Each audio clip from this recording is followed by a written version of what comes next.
Quando eu fui na conferência anual da NSGC, que é a Sociedade Nacional de Conselheiros Geneticistas dos Estados Unidos, quando eu fui nessa conferência em 2018, eles já estavam discutindo os médicos e os conselheiros geneticistas estão sobrecarregados, o que é que nós podemos fazer?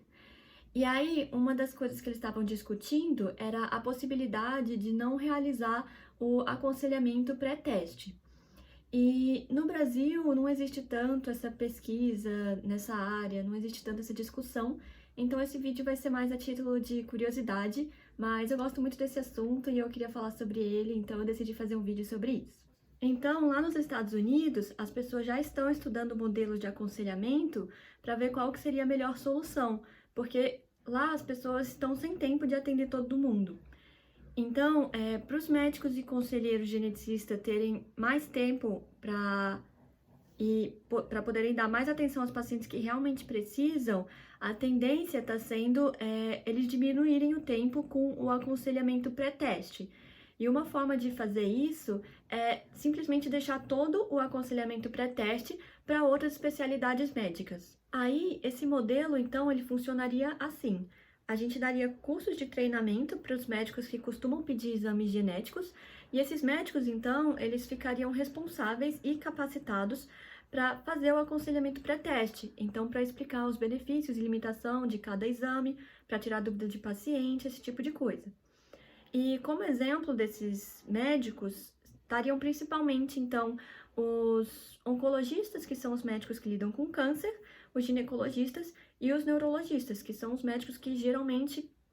pedem os exames genéticos, tirando os geneticistas. Assim, os médicos de outras especialidades, eles fariam o aconselhamento pré-teste desses pacientes e eles encaminhariam os pacientes para um médico ou conselheiro geneticista só em casos mais complexos ou em casos em que o paciente está muito preocupado e gostaria de ter mais atenção. Assim, nesse modelo, a maior parte dos pacientes veria um médico geneticista só depois de realizar o exame no pós-teste. E aí, os médicos geneticistas, eles podem focar nos pacientes que realmente precisam de mais atenção e realmente precisam de uma consulta com um médico geneticista especializado, e eles podem focar mais nos aconselhamentos pós-teste, que no geral são mais complicados de interpretar e de explicar para os pacientes do que o aconselhamento pré-teste. Então, um modelo para a gente conseguir resolver essa nossa falta de tempo seria justamente capacitar outras especialidades para que elas sejam capazes de atender os pacientes no pré-teste. E um outro modelo seria usar material informativo, como, por exemplo, panfletos, vídeos, sites e outras coisas mais interativas, como, por exemplo,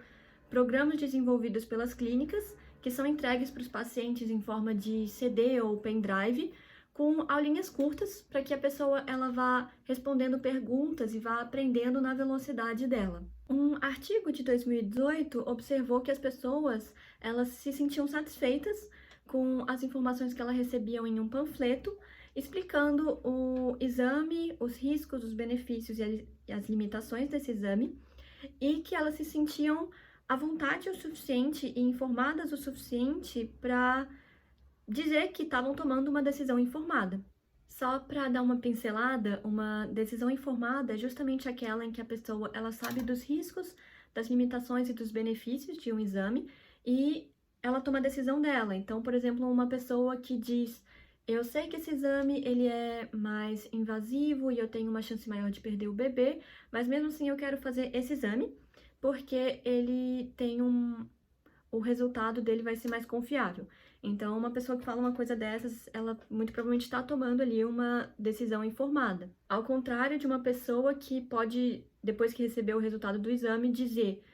eu não sabia que se eu fizesse esse exame com 8 semanas, o resultado não seria confiável. Se eu soubesse que não era confiável, eu teria esperado mais 2 semanas para fazer esse exame e a gente ter um resultado um pouco mais informativo. Essa seria um exemplo, então, de uma pessoa que tomou uma decisão que não era informada, porque ela não sabia completamente ali das limitações daquele exame. Enfim, o artigo concluiu, então, que o aconselhamento pré-teste ao vivo com um médico especialista em genética, ele não é necessário para uma pessoa se sentir capaz de tomar uma decisão. E eu admito que eu fiquei chocada quando eu li essa conclusão, porque para mim estava meio óbvio que o aconselhamento pré-teste ele era muito importante e que precisava ser feito por um médico especializado, principalmente porque quando você fosse receber o resultado do exame, que não são informações simples ou triviais de se ouvir, principalmente porque seria melhor para o paciente receber aquelas informações de uma pessoa com quem ela já teria um pouco de familiaridade antes, porque ela já tinha tido essa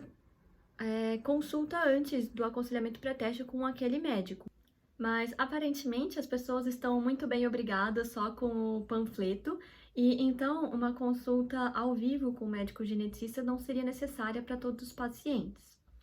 E só para deixar uma coisa clara, a gente usar esses materiais informativos não significa necessariamente que a gente deixaria totalmente de lado a consulta em que a gente faz o aconselhamento pré-teste. Muito provavelmente o que aconteceria é a gente usar esses materiais informativos como complemento, justamente para a gente diminuir o tempo da consulta e para a gente não ficar gastando tempo ali no consultório explicando umas coisas básicas para o paciente. Então, em vez de a gente ficar gastando tempo na consulta explicando para cada paciente o que são cromossomos, o que é uma mutação nova, o que é uma doença com herança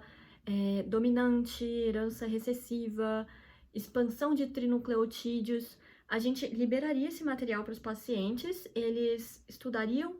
no tempo deles e quando eles viessem para a consulta, a gente faria uma consulta mais curta, porque eles já saberiam dos conceitos básicos e a gente poderia perguntar se eles têm dúvidas e checar o que eles entenderam, por exemplo, perguntando: vocês entenderam o que é uma expansão de trinucleotídeos? O que significa se o homem tiver aquela expansão? O que significa se a mulher tem aquela expansão? Qual que é a chance de o filho de vocês ter a doença se o homem tiver ou se a mulher tiver aquela mutação?